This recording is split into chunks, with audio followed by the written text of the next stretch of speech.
Ketika orang menjalani kehidupan ini seperti para majus, maka pasti pada akhirnya orang akan bertemu dengan Dia yang orang cari, Yesus Kristus Sang Juru Selamat.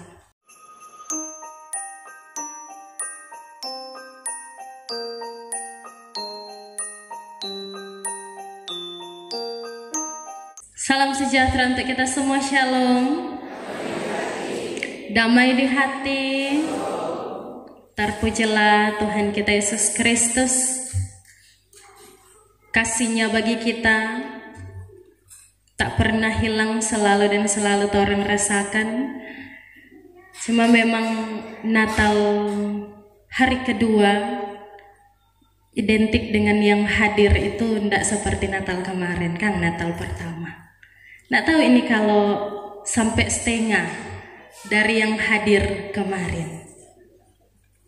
Nggak sampai kayaknya.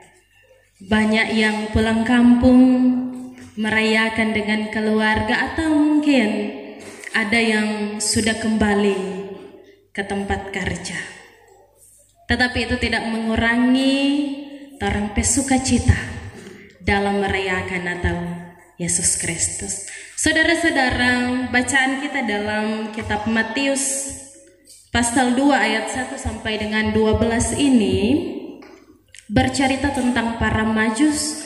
Sudah sangat sering terang dengar dalam ibadah-ibadah menyambut Natal Yesus Kristus, pasti dibahas tentang para majus ini. Para majus mereka adalah orang-orang yang berasal dari tanah yang jauh, ratusan kilometer kira-kira jaraknya yang harus mereka tempuh untuk pergi ke Yerusalem. Mereka dikenal sebagai orang yang pintar, yang berpengetahuan tentang filsafat, tetapi juga mereka dapat membaca bintang.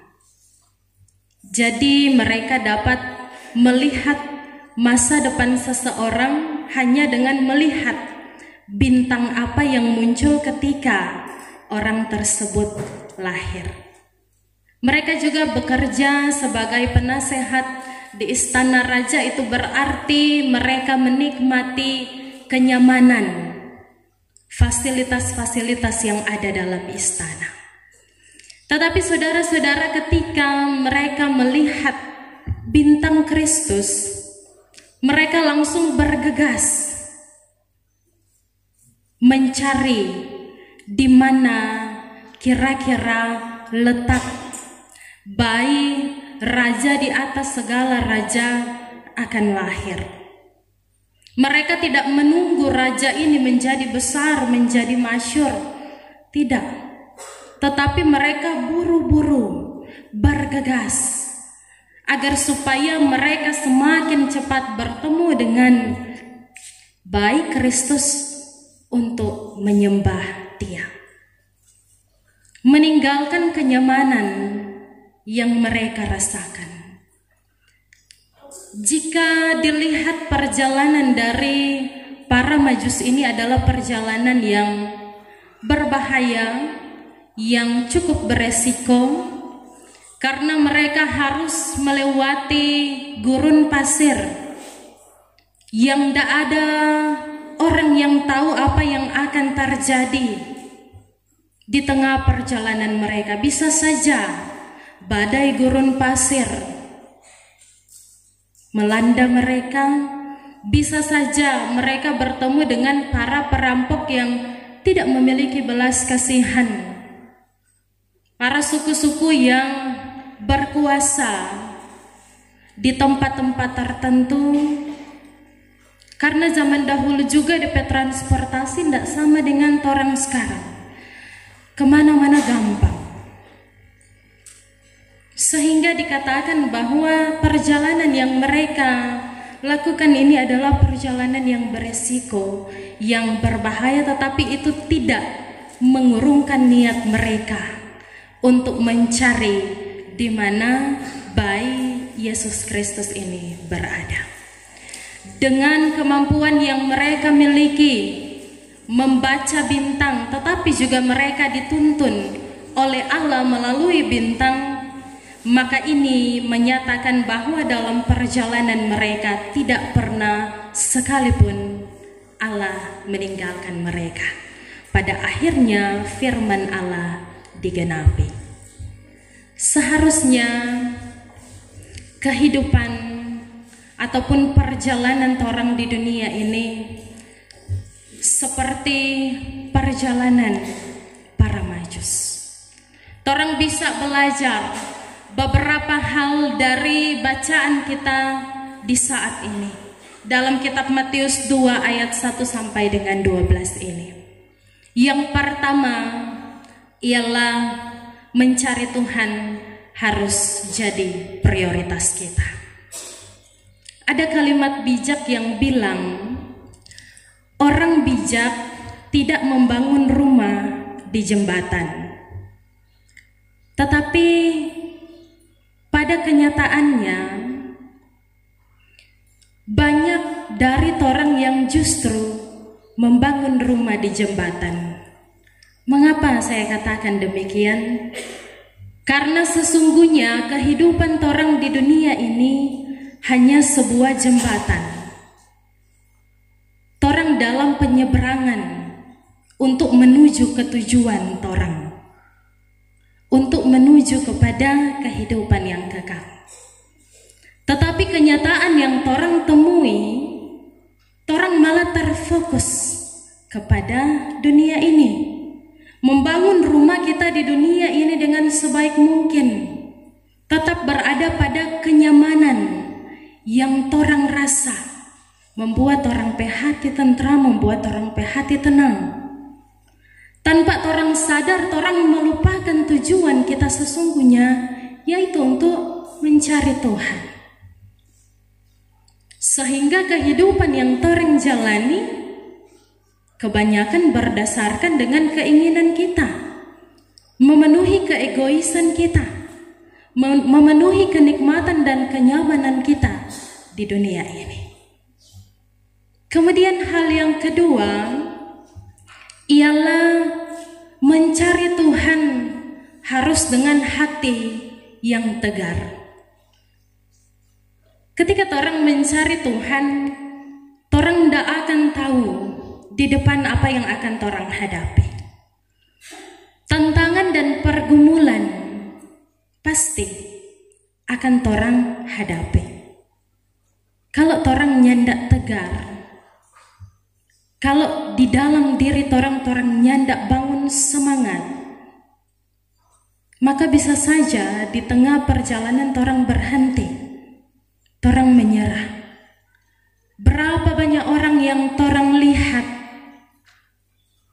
berhenti mencari Tuhan, berhenti ada dalam persekutuan-persekutuan yang memuji dan membesarkan akan nama Tuhan hanya karena dia keinginan nyandak tak iko, hanya karena mungkin dia merasa tersinggung atau merasa tidak disambut.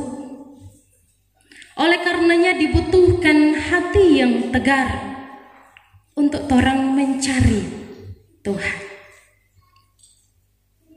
Ketika dalam diri orang ada hati yang tegar, maka orang akan kuat untuk menghadapi apapun itu yang akan orang hadapi ke depan.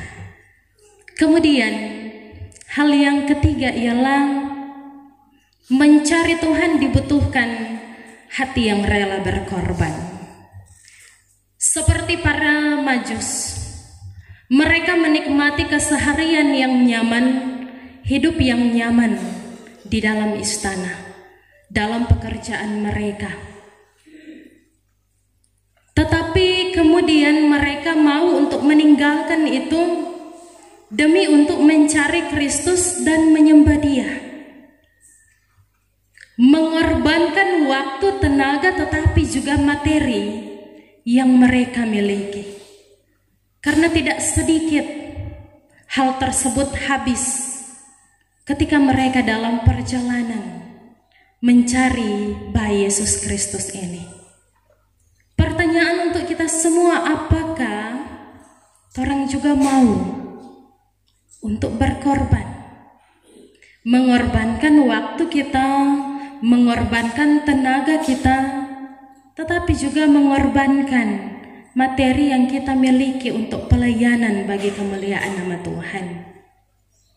Hanya orang yang bisa menjawab itu. Mari orang renungkan itu bersama-sama. Kemudian hal yang keempat yang dapat kita pelajari dari bacaan kita di saat ini ialah mencari Tuhan dengan hati yang tulus. Tujuan dari para Majus hanya untuk menyembah Yesus. Mereka memiliki ketulusan hati untuk betul-betul mencari bayi Yesus agar supaya mereka dapat menyembah Dia. Tidak ada keinginan yang lain, tidak ada motivasi-motivasi yang lain yang tumbuh dalam diri mereka. Hanya itu, kerinduan untuk menyembah bayi Yesus Kristus Sang Juru Selamat.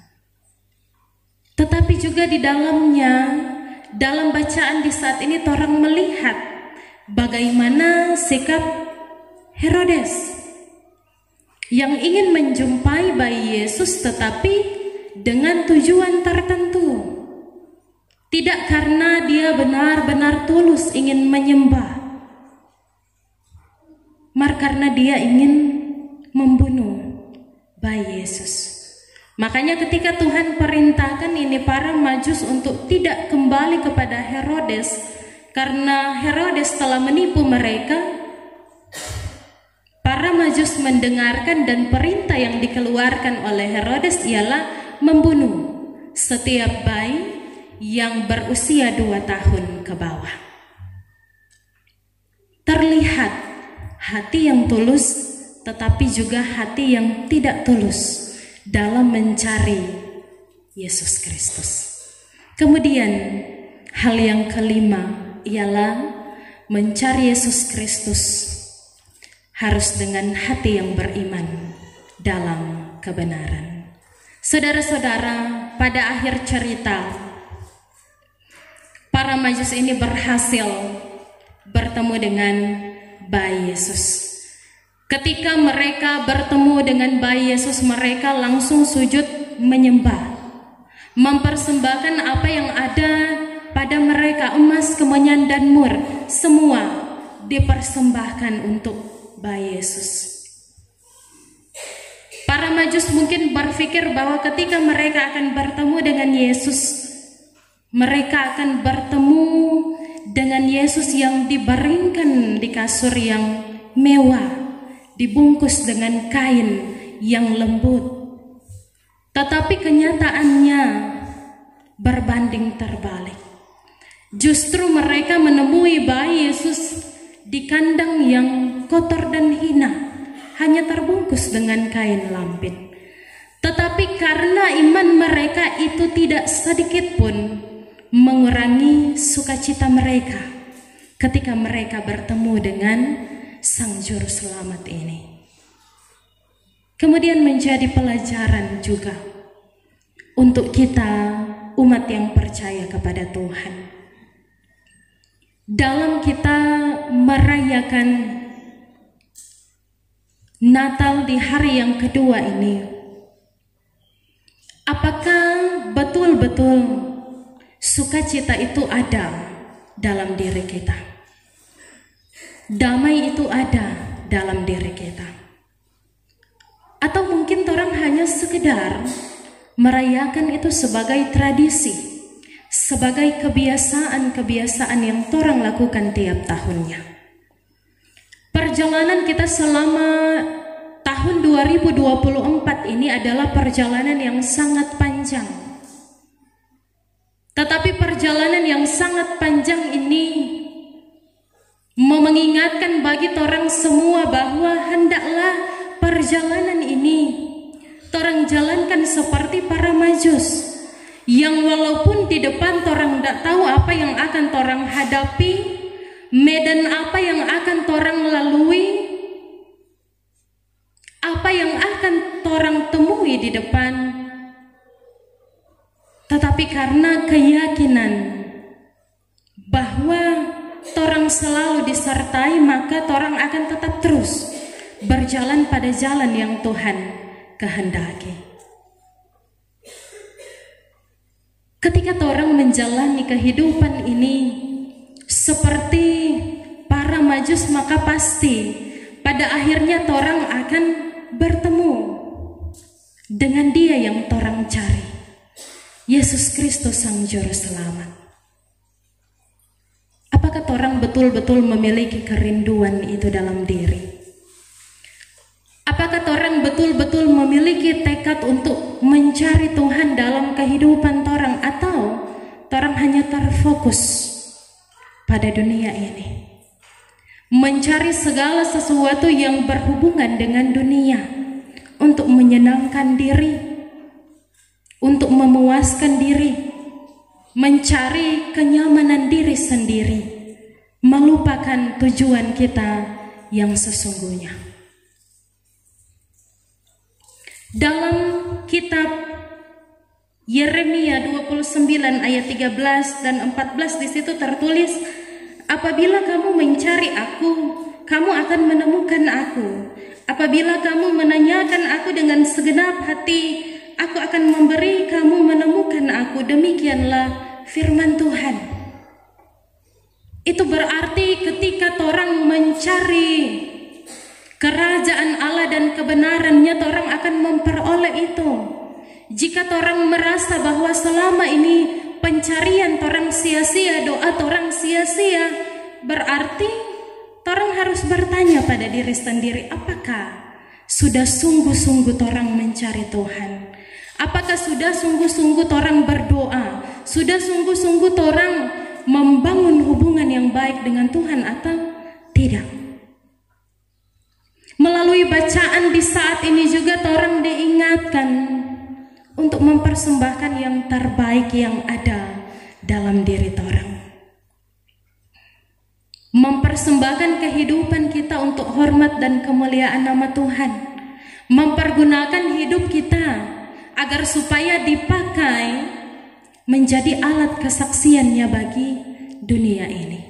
Maulah kita untuk hidup berdasarkan apa yang Tuhan kehendaki, agar benar dalam perayaan Natal ini torang dapat betul-betul merayakan Natal yang penuh dengan makna, bukan sekedar Natal yang akan lewat begitu saja, tetapi biarlah akan tampak perubahan-perubahan yang membawa torang ke arah yang lebih baik lagi, kepada jalan yang Tuhan kehendaki.